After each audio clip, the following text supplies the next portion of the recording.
এইটো video discuss কৰিম DLED second সেমিস্টাৰৰ পেপাৰ S21 অৰ্থাৎ education in contemporary Indian society with special reference to আছামৰ 2020 চনৰ ফাইনেল ইয়াৰ পেপাৰখন। এই পেপাৰখনৰ 1 নম্বৰ যিকেইটা কুৱেশ্যন আছিল মই সেইকেইটা আগতে ডিসকাস কৰিলোঁ আৰু যদি আপোনালোকে ভিডিওটো চোৱা নাই চাই ল'ব, মই লিংকটো ডেছক্ৰিপশ্যনত দি দিম। গতিকে এইটো ভিডিঅ'ত মই 2 নম্বৰ কুৱেশ্যনটোৰ পৰা ডিসকাস কৰিম আৰু 2 নম্বৰত কুৱেশ্যন আহে টোটেল 8টা 2 মাৰ্কছকে আছে আৰু টোটেল 16 মাৰ্কছ। 1 নম্বৰ কুৱেশ্যন আহিছিলে সামাজিক পৰিৱৰ্তনৰ ধাৰণাৰ সংজ্ঞা দিয়া, define the concept of social change. Make Ivor আৰু পেজৰ মতে সামাজিক পৰিৱৰ্তন হ'ল সামাজিক সম্বন্ধৰ পৰিৱৰ্তন। হেৰিয়েম জনছনৰ মতে সামাজিক পৰিৱৰ্তন হ'ল সামাজিক সংৰচনাৰ পৰিৱৰ্তন। গতিকে দুটা সংজ্ঞা দিয়া হৈছে, আপোনালোকে চাই ল'ব।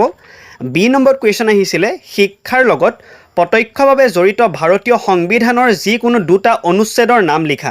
Mention two articles of Indian constitution which are directly related to education. এইকেইটা হ'ব অনুচ্ছেদ 21A আৰু অনুচ্ছেদ নং 45। ইয়াত 6 পৰা 14 বছৰ বয়সৰ সকলো শিশুৰ কাৰণে বিনামূলীয়া আৰু বাধ্যতামূলক শিক্ষা প্ৰদানৰ কথা উল্লেখ আছে আৰু শেষৰটো হৈছে অনুচ্ছেদ 30। চি নম্বৰত কুৱেশ্যন আহিছিলে অসমৰ নিবনুৱা সমস্যা সম্পৰ্কে এটি চমু ব্যাখ্যা দিয়া। Give a short explanation on the employment problem of Assam. অসমৰ নিবনুৱা সমস্যা এটা জ্বলন্ত সমস্যা। ই বৰ্তমান সমাজৰ কাৰণে অভিশাপ স্বৰূপ হৈ পৰিছে। দিনক দিনে মানৱ সমাজত নিবনুৱাৰ সংখ্যা ক্ৰমান্বয়ে বৃদ্ধি পাবলৈ ধৰিছে। ইয়াৰ প্ৰধান কাৰণসমূহ হ'ল উদ্যোগ খণ্ডৰ শোচনীয় অৱস্থা, উপযুক্ত বৃত্তিমূলক শিক্ষাৰ অভাৱ, শিক্ষিত লোকৰ অনুপাত অনুসৰি উপযুক্ত নিযুক্তিৰ অভাৱ, পৰম্পৰাগত কৃষি ব্যৱস্থাৰ প্ৰচলন আৰু অনুন্নত কৃষি পদ্ধতি ব্যৱস্থা। এইকেইটাৰ বাহিৰে আৰু বহুতো কাৰণ আছে, আপোনালোকে সেইখিনি উল্লেখ কৰিব পাৰে। মই অকল 4টা ডিসকাস কৰিছোঁ ইয়াত। ডি নম্বৰত কুৱেশ্যন আহিছিলে অসমৰ দৰিদ্ৰতা সমস্যা নিবাৰণৰ বাবে দুটা উপায় চিনাক্ত কৰা। Identify two measures to address poverty in Assam. সেয়া হ'ব পাৰে ক্ষুদ্ৰ আৰু কুটিৰ শিল্পসমূহৰ উন্নয়ন কৰা তথা বিকাশ সাধন কৰা, বৃত্তিমুখী শিক্ষা প্ৰদান কৰা। ই নম্বৰত কুৱেশ্যন আহিছিলে অসমৰ সমাজ জীৱনত ব্ৰিটিছ উপনিৱেশবাদৰ দুটা নেতিবাচক প্ৰভাৱ উল্লেখ কৰা। Mention to negative impacts of British colonisation on the society of Assam. প্ৰথমটো হ'ব স্থানীয় সম্পদৰ লুণ্ঠন, কৰ ব্যৱস্থাৰ প্ৰচলন, চিনি ব্যৱস্থাৰ প্ৰচলন। এফ নম্বৰত আহিছিলে অসমৰ বনজ সম্পদৰ ওপৰত চমুকৈ লিখা।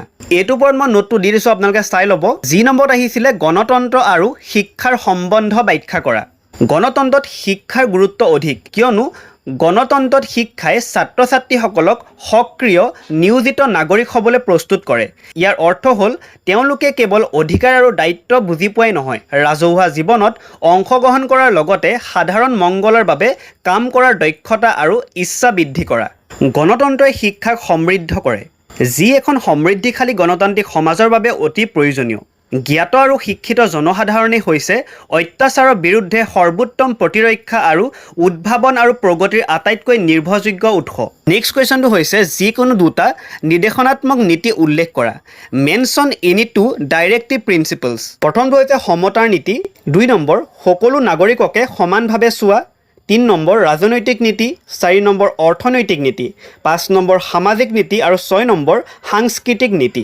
গতিকে এইটো ভিডিঅ'ত মই 2020 চনৰ পেপাৰখনৰ 2 নম্বৰৰ কুৱেশ্যনকেইটা ডিছকাছ কৰিলোঁ। নেক্সট ভিডিঅ'ত মই বাকীকেইটা কুৱেশ্যন ডিছকাছ কৰিম। গতিকে যদি ভিডিঅ'টো চাই ভাল পালে তেন্তে চেনেলটো ছাবস্ক্ৰাইব কৰিব নাপাহৰিব এনেকুৱা ধৰণৰ ভিডিঅ' আগলৈ পাই থাকিবৰ বাবে।